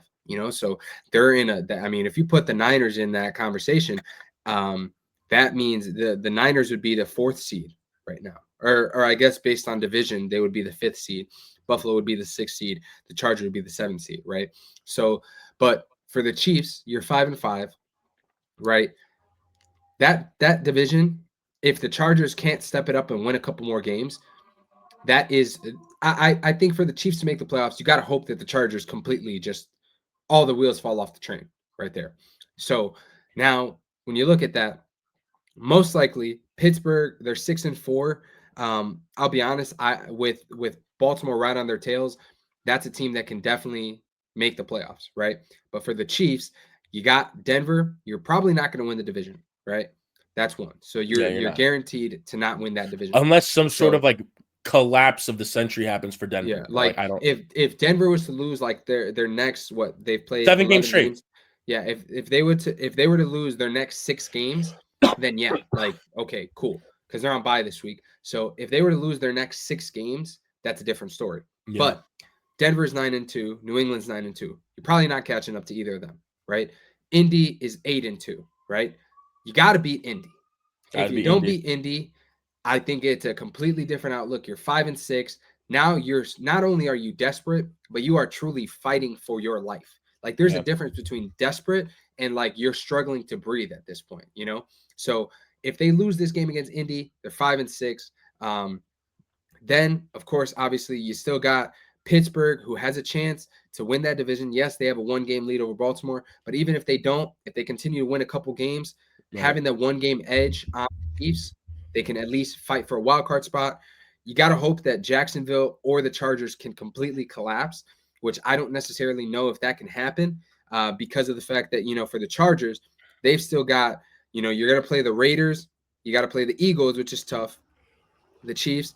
You will play the Cowboys, the Texans, and the Broncos. They have a tough schedule, but if they can manage to squeak out 2 to 3 wins, then compared to what the Chiefs may have to face over the next few weeks, it's a little bit easier for them. So Right. it's crazy to see, but I think this might be the first year of Mahomes' career that we see him not only not win the division, but not make the playoffs, which will be crazy. But Okay. we shall see. Now, next one. Are the Cowboys just delaying the inevitable? I mean, they beat up on the on some of these bad teams, but they really have no chance in the NFC of making the playoffs. Are they just delaying the inevitable and just kind of getting their fans' hopes up right now? I think yes. I mean, obviously the game of football, you got to win games, right? You want to win games, but fans should not get their hopes up. I don't think this team is making the playoffs. They've got 4 wins. I don't think they make the playoffs either. Like, I mean, I don't even think Cowboys fans think they're going to make the playoffs either. You'd be surprised. Some of them are pretty delusional. Yeah, well, that's their problem, not mine. No, like you beat the Raiders. Good job. I mean, you did what you were supposed to do. Yeah, good job, buddy. No, but it's gonna be tough because what's the record now? 4 wins. 4-5-1. 4 wins. 4-5-1. Yep. Yeah. It's gonna be tough. It's gonna be tough. Because I think who is the 7th seed right now for the 7th NFC? is San Fran. 7 wins. So you're you're 3 wins have 6 down. wins each. You're 3 wins down from the 7th seed, with 2 teams above you with 6 wins. That are you're 2 games behind. Yeah, no, they're done. Their season's done. You better make use of those first round draft picks you got because. Oh, and by the way, you better pay George Pickens because you know what's gonna happen? They're gonna franchise tag him. There's gonna be a whole thing about them not wanting to pay him, and we do want to pay him, but they're not paying him. So it's gonna be the same. Yeah, we'll see though. 100%. We'll see. All right. Next up, does Josh Jacobs' injury ruin the Packers' chances of making the playoffs? I don't think so. Yeah, he's a pivotal part in that on that offense and that team wholeheartedly because LaFleur likes to run the ball a lot. He runs the ball a lot on first downs, second downs. They run the ball a lot. But we've seen. I mean, I know it was against the Giants, but we've seen them beat the Giants without Jacobs when he left early in that game. And we've seen them beat Detroit, and we've seen them beat Washington in the first 2 games of the season when Love was looking good offensively as a quarterback, So I don't say it's going to ruin their chances. Will it be a little tough if he misses weeks? Yeah, but I mean that defense is still good. Still good. Defense wins championships. Defense wins games. You got to be able to stop people, and I still think they could put up points even without Josh Jacobs there. So no, I don't think it ruins their chances. It may, if he misses a couple of weeks, it may be tough, but I think they'll pull it out. All right. I'm going to say yeah, just because of the fact that how much they rely on him to run the ball. Because of the fact that we've seen that when Jordan Love doesn't have it in the through the air, they can always give it to Josh Jacobs. And yes, he's had a down year in terms of maybe some of his, certain stats, right? Like his yards per carry and things like that. But I think when you look at the full picture, he's a pivotal part to their offense. So I think it can ruin their chances because of the fact that they are so reliant on him. That's the quick and easy answer to that one for me. But now I got a banger for you, George. Are the Los Angeles Chargers fraudulent? Oh man. Yes. I don't know, man. This is tough because we've seen them be good and we've seen them be bad and we see them be Like good against bad. good. We see them be good against good teams. Like they beat the Chiefs week 1. They came back and beat the Broncos. Like they beat the Steelers. But then I don't know, man. It's tough. Like if that offensive line is bad, like they're gonna lose because there's no one to protect Herbert. He can't get a throw off. And we see what happened against the Jaguars. I don't know how to answer this question, my friend. I'm gonna say yeah, though, because I mean that performance was just abysmal. Yeah, And if that, I mean, I see that Joe Alt is gonna miss the season. probably. Yeah. Yeah, and you're not getting Slater back, so I think that's just gonna be a tough go for Herbert unless they figure some miracle out that where they just end up holding up for Herbert. Are they going to get Omari and Hampton back at all this season? It was supposed to happen with him. Possibly week 13 after the Yeah, I don't know. bye, I'm just gonna maybe. say I'm gonna say they are just because I don't see them with the way that team that offense is functioning after this last game and that offensive line. I'm gonna say yeah. Yeah, I mean, I usually I want to go against you, obviously for just for Yeah, the fact that it kind of creates good conversation, but yeah, it's hard to go against you on this one, man. I mean, they're good against some good teams, but then sometimes we've seen them look really, really bad. And I get it, the offensive line is banged up and they're hurt, and Herbert doesn't have time to throw, but sometimes you're able to overcome those. And in a game against the Jaguars that was so poor, like so badly out of hand, it just was nothing worked for them yeah. that game, Nothing. and it kind of worries me because you're gonna have to face some other teams, especially if you find a way to squeak into the playoffs, right? You got to face, let's say, a Broncos team or a Patriots team that can put pressure on the quarterback. Yeah, What's going to happen there? It's going to be a quick first round exit. So for that reason, I'm going to agree with you and say they are fraudulent. yeah. Now, the next two questions are I think pretty quick before we move on to the final few segments of the show. But now the next one: have the Rams become the team to beat in the NFC? I know I said last week that I thought the Rams were the best team in the NFC, right? And I depending think on there's a difference though the, between the best team and the team to beat. okay, yeah. So no, To be fair, I don't think they're the team to beat. I think the team to beat is still the Eagles, right? They're the Super Bowl. They're the reigning Super Bowl champs from last year. They're one in the NFC right now, right? One. They're one in the NFC, yeah, because they beat the Rams. yeah, They beat the Rams, so they have that edge. And that defense is just stellar. Like yeah. they are the team to beat right now. They find ways to to win games regardless Yeah, of how bad one side of the ball looks. yeah. I know how great the Rams offense is, and don't get me wrong, this is no shot at the Rams. Like their offense is great, their defense is really good. But this team for the Eagles, like the offense is not playing good, and the defense is stepping up every game, and they're just obliterating good teams. Like they beat the Rams. They I know they lost to the Broncos. They beat the Bucks though. They beat the Lions. Like they beat the Chiefs. Like no, I think it's Yeah. still the Eagles are the team to beat Okay. in the NFC, especially All since right. they also just won the Super Bowl. So they kind of have the edge of still being the best team because they just won Yeah. it. All right. I'm gonna say that the Rams are the team to beat because of the fact that, in my opinion, more times than not, they are the more complete team. There's Okay. not really many games that you're going to see from the Rams where they're not going to beat you offensively, right? Yeah. And then rely on their defense.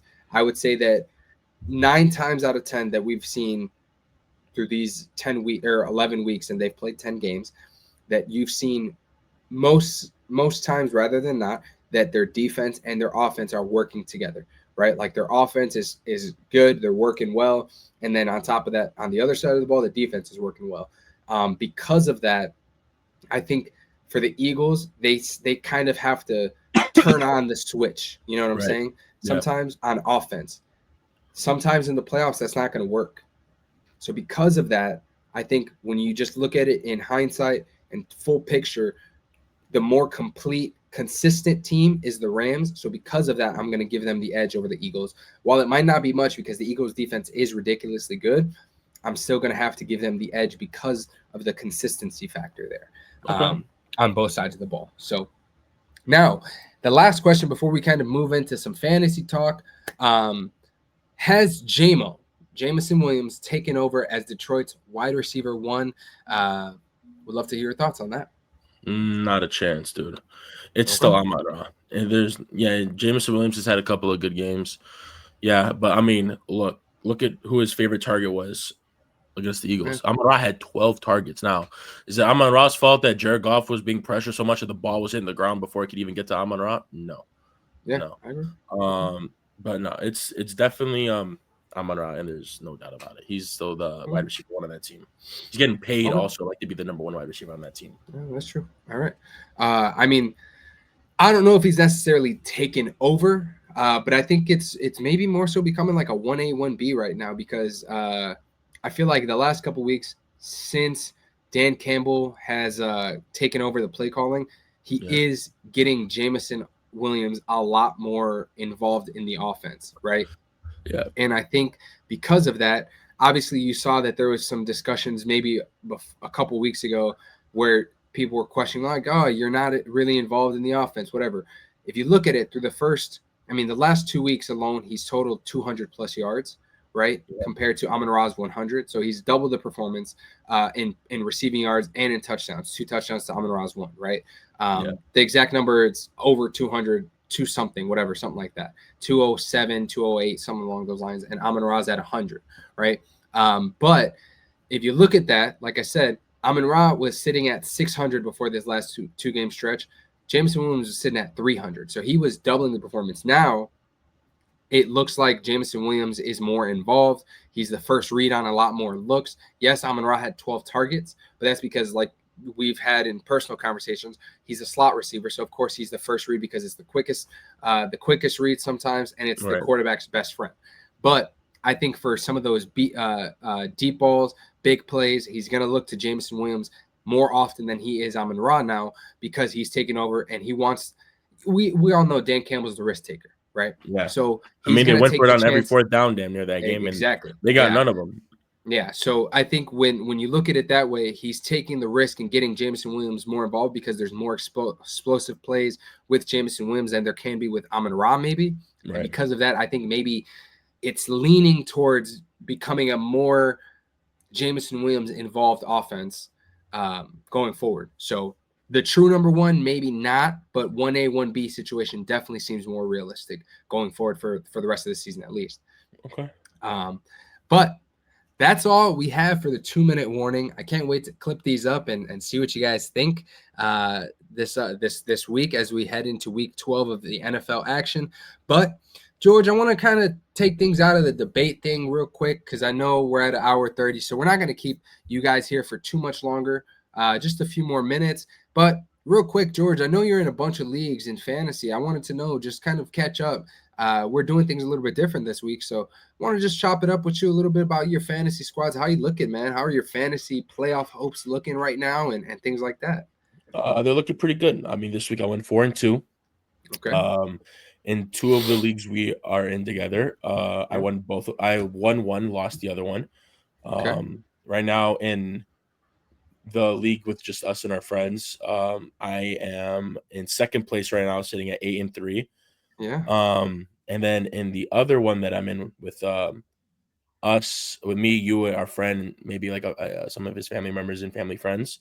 Yeah. I am currently I lost that week, but I'm currently 7-4 and tied for 2nd in that one. I'm actually 3rd behind him, down 168 points to him. But we have the same record in 3rd place, so it's looking pretty good for playoffs so far. I'm in my big league that I'm in, where it's a $500 buy-in, 12-man team. Me and my cousin, we co-manage the team together, and we are chilling. We are in 2nd place right now, 7-4. We are tied for 2nd with 2 other people. We are on a 3-week win streak. It's going good. We are the 3rd highest team in points, and the 2nd team in points allowed. So we allowed the 2nd fewest points. So looking pretty good. It's a 3 wide receiver league, so it's a lot of full PPR. So there's a lot of points scored every week for that. Yeah. But looking good, man. I think I am in playoff contention in 5 out of the 6 leagues. The one league I am not. I mean, that one team just went bad. Justin Jefferson's been having a bad year as my 1st round pick. Yeah. 2nd round pick was phenomenal. I took Jonathan Taylor.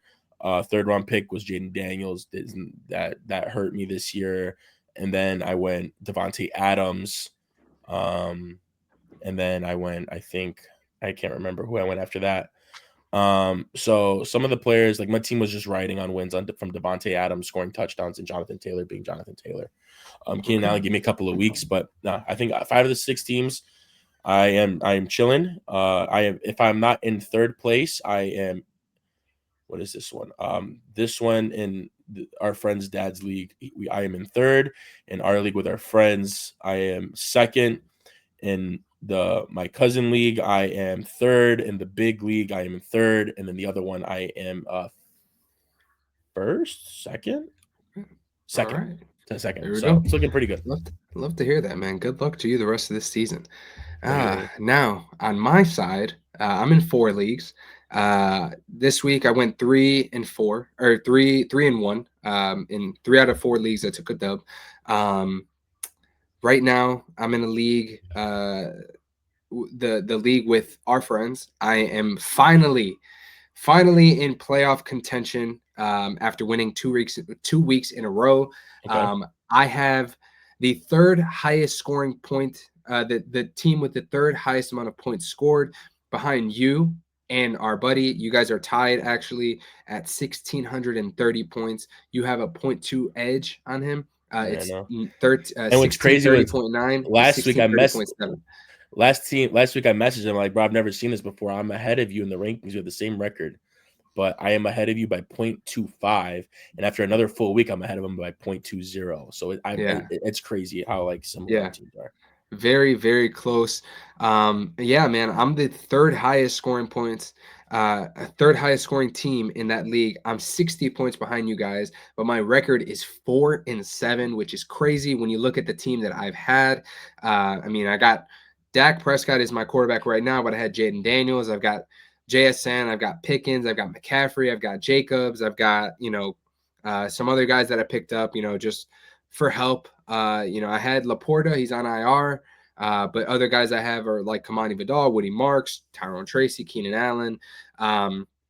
But the problem with my team in that league is that apparently whenever other teams see me on the schedule, they really lace up their shoes a little extra tight, and they put their try hard pants on and they put belt to ass on me, because I have given up the most points in our league, 1,529.3, which is insane if you ask me. But again, just a tough first, like what was it, 9 weeks for me, going 2 and 7 and now kind of going on a win streak. I'm in 6th place right now, and honestly would have come away with a win a couple weeks ago in week 9. It would have been a 3-week streak, but Brock Bowers and Josh Allen decided to put up a combined like 90 points that week against me, so that was a tough one. But I'm looking ahead, because going forward, the schedule for me in that league alone is looking relatively solid. I'm favored to win by a good amount. Really looking forward to the week 14 matchup against you in that league, because hopefully I've secured. But hopefully that week 14 matchup isn't like a do or die, make or break matchup for me where I have to win to get into playoffs. I'm hoping that over the next week 12, week 13, I can kind of get some wins and really solidify my spot, whether it's 5 or 6, because I'm probably not catching up to 4. But at least if I can get into the playoffs, I'll be happy. The other league I'm in, very opposite kind of situation for me. I'm in 5th place. I'm 6 and 5, but I have the lowest amount of points scored in that league, or second lowest amount of points scored. Sorry. And but the team is winning games, and that's all that matters to me. But very, very confident with that one to at least make the playoffs. The league that we're in with our friends, dad and him and his family friends, it was just a bad year. Very bad year. Very, very bad year. 3 and 8, last place, lowest points scored in that league. I had that's tough. The quarterback situation. Brock Purdy got hurt, had to drop him, missed so much time. Ended up going with Daniel Jones. I'm on Raw. I got Cortland Sutton, who at this point, I don't even know if he's wide receiver 1 in Denver anymore. I had Chuba Hubbard, who was playing solid, got hurt, lost his job to Rico Dowdle. Chase Brown, who for the first like 6-7 weeks of the season, he was playing terribly, and then Joe Flacco came and saved his season basically fantasy wise. Quinshon Judkins obviously was a big help. Kittle missed a bunch of time, which really hurt me. But yeah, man, I mean, other than that, I picked up Quentin Johnston. He was really good for a while, and then I mean, since week 6, I mean, he's totaled a whopping 30 points. So that has been great. So yeah. And then outside of that, in my other league, the league that I actually traded Bijan Robinson in, surprisingly, I needed wide receivers really bad, and I went on a streak. I was 1-3 when that happened. I ended up going 4-3. I won the next 3 games, and now I am sitting at 5-6. Kind of tough the last 2 weeks. This week was an absolute dud. Justin Herbert got me 4 points. Rashad White got me 8 points. DeAndre Swift 9 points. Rashee Rice 9.8. Devontae 7. Brock Bowers was my leading scorer with 14 points in that league. Egbuka 9 points. Ladd 4.3. I'll be completely honest with you. Brock Bowers and the Houston Texans defense and my kicker combined for over like 36 points, 35 points right there. So out of my total of 85. So very, very bad week. I lost that week by 12 points. It was a rough week on my opponent's end too. And then in week 11, it was I put up 140, 143. He put up 150. It was a tough matchup. I mean, I was facing Gibbs, who put up 40. And then JMO put up 25. Kittle put up 25. Bunch of last minute garbage time touchdowns really killed me that week. But what are you going to do? I'm sitting in 6th place right now. As long as I can squeak out a couple more wins, listen, as long as I can get into the playoffs, that's all that matters, because you never know what can happen.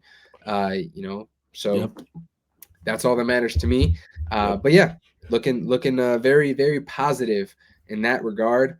But we will week 14, we face off in 2 leagues.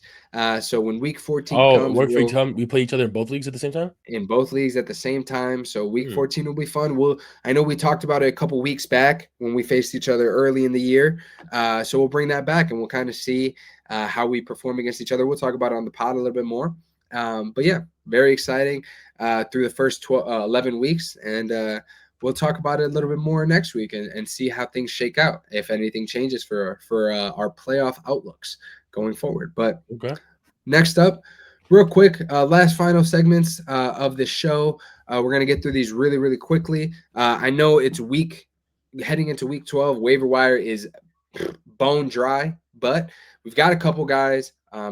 I know there's some quarterbacks that are on bye this week. You've got like Justin Herbert, who's on bye. You've got Bo Nix, if he's your quarterback, who's on bye. Just the first 2 guys that come to mind. Jacoby Brissett is still on waivers. He's a guy that I like a lot. He's going to throw the ball. He's going to get some points on the board. Obviously, we saw he threw the ball 57 times last week. So someone's going to catch some touchdowns. So Jacoby Brissett, if you need a quarterback for this week, is a good pickup. Brock Purdy as well, because of the fact that he's healthy now. Ricky Pearsall's healthy, and we know that offense usually clicks when Brock Purdy is at the quarterback spot. In regards to the Josh Jacobs injury, Emmanuel Wilson is the guy that I like. He's going to get the bulk of the touches in that running back room.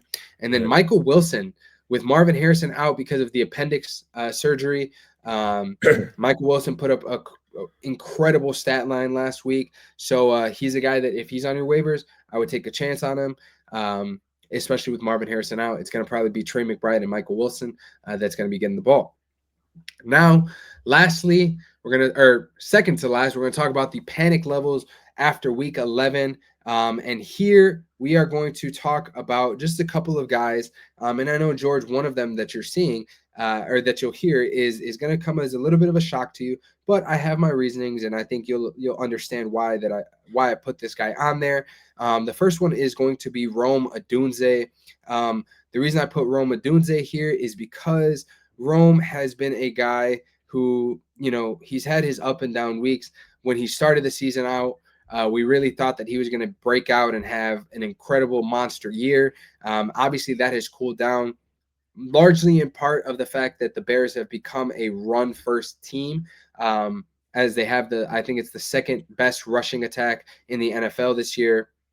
So it's nothing really on Rome Odunze's part in that. But what I will say is the reason he's on here is because of the drops that we've seen over the last few weeks. He is consistently dropping the ball. That has to be cleaned up immediately. I wouldn't put his panic level super high. I'm probably going to say it's at like a 5, maybe not too high, but he just needs to clean up the drops. Yeah, he just needs to clean up the drops on that. And as a Bears fan and I watch every game, you got to stop stressing me out and catch these damn balls. I know Caleb, that's like rifling him in there at 100 miles an hour, but you're a top 10 pick. You got to catch these balls when they're in your hands. I agree. That's the reason he's on there. Next up, Chargers wide receivers. If Justin Herbert doesn't have time to throw the ball, these guys are scary. Like, you don't know what you're going to get from them. Keenan Allen started the year off incredibly hot. Quentin Johnson incredibly hot. Ladd McConkey has been a guy that, since like week 5, I think it is, or week 6, something like that. He's been like a top 5 wide receiver points wise over the last few weeks. Last week was an abysmal performance by both Herbert and that offense. So my panic level is really high on that, because if Herbert has no time to throw the ball, they're not going to be winning games. We saw at a certain point that the starters got taken out in that game too. So that cannot continue. Panic level on them is very high. I'm going to put that at like an 8, because that O-line gives Herbert 0 time to throw. And he's constantly getting pressured. So if that continues through the rest of the season, it's not going to be fun if you are a owner of any of the Chargers wide receivers or tight ends. So that's that. And lastly, I got Emeka Egbuka. The reason I've got Emeka Egbuka, yes, he had a good week. Last week, I believe it was 100 yards. But Baker's been very inaccurate over the last 4 or 5 weeks. And he has not looked like the early season version of Baker that we were kind of super excited about and putting him in MVP talks. So because of that, it's just not looking good. There was a stat I saw that his average yard per target was like at least double digits, 11 or 12 or something like that through the first like 9-10 weeks. And now last week against the Bills, it was like 5. So that's not a good stat to see. But again, this isn't necessarily because of Egbuka. This is more so because of Baker's inconsistencies over the last few weeks. So that is why he is on this list. Now, guys, you may not agree with me, and that's okay. But these are just some guys that, for example, maybe I have in some leagues, or some guys that I've watched over the last couple of weeks and just haven't felt great about because of certain situations. But if you disagree, or you got some other guys that you think should be maybe on this list, or they're high on your list, let us know in the comments below, because we'd love to hear that and interact with you guys and tell you guys our thoughts on some of those players too. Maybe you're panicked on certain players, and we don't think you should be that panicked on. Maybe they just had one bad week and call it a day. So let us know in the comments below. But now, ladies and gentlemen, the final segment of the podcast, we're going to get you guys out of here. The podcast parlay, we're bringing it back. It's been a couple weeks, but we finally think that we might have a good game on Thursday night after the last couple of stinkers. So we're going to talk about this game here between the Buffalo Bills and the Houston Texans. No CJ Stroud here, but and that incredible defense that they've got there. So we've got a 4-leg parlay. We're going to go with the under 43.5. We got Josh Allen touchdown scorer, Josh Allen 25 rushing yards, because we think that Texans defense is going to be locking some of those receivers up and maybe even locking up James Cook. Josh Allen might have to use his legs a little bit more. And then lastly, we've got Nico Collins with 50 yards against that Buffalo Bills defense. That is our podcast parlay. George, as the man who cooked it up himself, what are your thoughts on this parlay? I kind of like. I mean, I made the parlay, so I'm confident in my picks. The Texans defense is just outstanding this year. Even with Stroud not there, with Mills, and for the last couple of weeks, they held the Broncos to under 20 points. They fourth quarter they turned it up against the Jaguars, and then this week against the Titans. Obviously the Titans, but they held them to 13 points. But in the last 2 weeks with fully with Davis Mills, Nico Collins has had 136 yards against Jacksonville and then 92 with Tennessee. And then against the defense, like the Buffalo Bills have, I do think he is good for the 50. Josh Allen, we've seen it last week against Tampa's defense. Some of the receivers were not there up to par. I know Keon Coleman and Kincaid were out, but I think the defense for the Texans is going to get these guys on some locks. So I think 25 yards is a lock. The under, I don't think it's going to be a high-scoring game. I know the Bills have a bad defense, but I don't think Davis Mills is going to light them up for like 30 points. And I don't think unless we see a miraculous 6+ touchdown game from Josh Allen, I don't think they're going to put up that many points on this Texans defense, especially on the road. I think the last time they played each other was last year. It was a very low-scoring game. The Texans did win, so I didn't take any money lines on this. I think the under is a lock for 43.5. I think Josh Allen will have to get one on his legs because that defense is so skillful, and I think this could be a good week for us. $10 wins you 60. Probably going to get a boost, throw it on that, and probably juice it up a little bit. All right. Love to hear it. All right, guys. That was the podcast parlay for week 12's Thursday night football matchup. Now we're at the end of the episode, guys. We want to thank you all for tuning in to episode 82 of the Figures of Sport podcast. You guys know that obviously, like I said it in the beginning, we changed some of the things up, talked a little bit more about some debate topics during the 2-minute warning, a little bit more casual fantasy talk, moving away from some of the other things, and really just giving more opinions in this episode. So talked a lot more storylines and talked just getting you guys, we want to get you guys a little bit more involved in the comments section there and let us know your thoughts a little bit more than we have in the past. So let us know what you guys think about the new format. If you guys have any recommendations for segments, we'd love to hear it. If you guys want to hear some certain things, we'd love to hear it. Let us know. But without further ado, guys, we want to once again thank you for coming back and listening to the Figures of Sport podcast. Now, before we go, we want to ask you guys one more time to please like this video, subscribe to the channel, and of course, share this with your friends, your family members, your coworkers, anybody who needs to know what we're talking about. If you want to get them a little bit more up to date with some stories, some topics, get educated on certain things. Or if you just want to show your friends what these two idiots are saying online. Exactly. If you want to be like, hey, look at what these two idiots said about our favorite team. Show them, get them interested, and let us know your thoughts in the comments below, guys. We really appreciate you guys taking the time out of your weeks to listen to these episodes. So we will catch you on next week's episode. Same time, same place. Peace. Peace.